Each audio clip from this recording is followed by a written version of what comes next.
The one number you need to know is your overall asset allocation, stocks and bonds, and fixed income.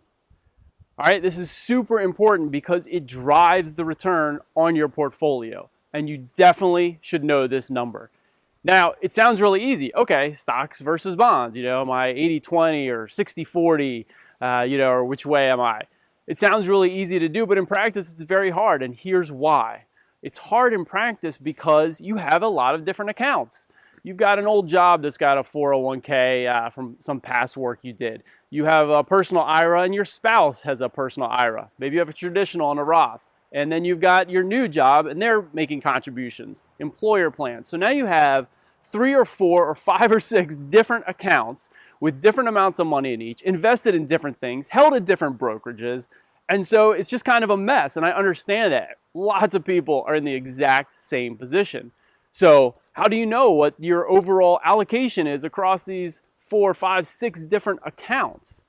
But again, it is extremely important that you know what that is. And so you do have to take the time and put it all together, come up with the big picture, and understand where it is that you are.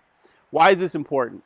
First, because it is the driver of your returns. All right, if you're young or in a mid-career and you're still earning, and this sum of money is for the future, for retirement that's down the road, then you want to be having that invested so that it can grow and meet your future needs.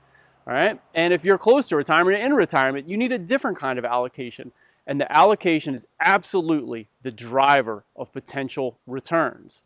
The other thing is for the volatility, how much your portfolio is going up and down, how much money you're going to lose when the next bear market comes is absolutely a factor of this ratio. How many stocks, bonds, fixed income, okay? And so are you willing to lose 50% of what you have saved?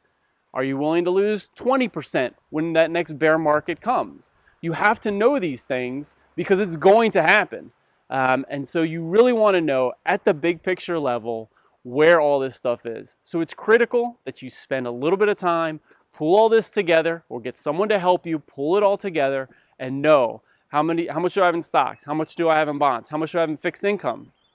One last point on this. A lot of people are sitting on more cash than they need. Fixed income. If you're mid-career, early, you're still young, you're still growing a portfolio, that cash is literally a drag on your portfolio. What do I mean?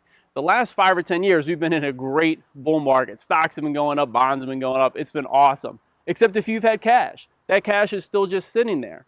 So again, if you don't know that you've got 5% in cash or 10% in cash, 20 grand in cash, 30 grand, over the last 5 or 10 years, that would have tripled. Okay, that 20 grand could have been 60 grand.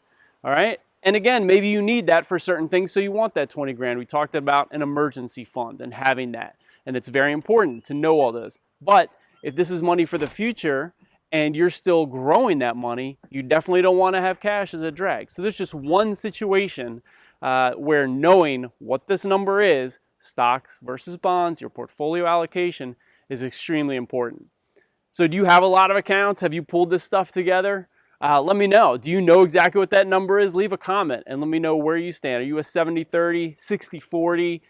What makes you sleep well at night? I'd love to hear from you guys. Have an awesome day.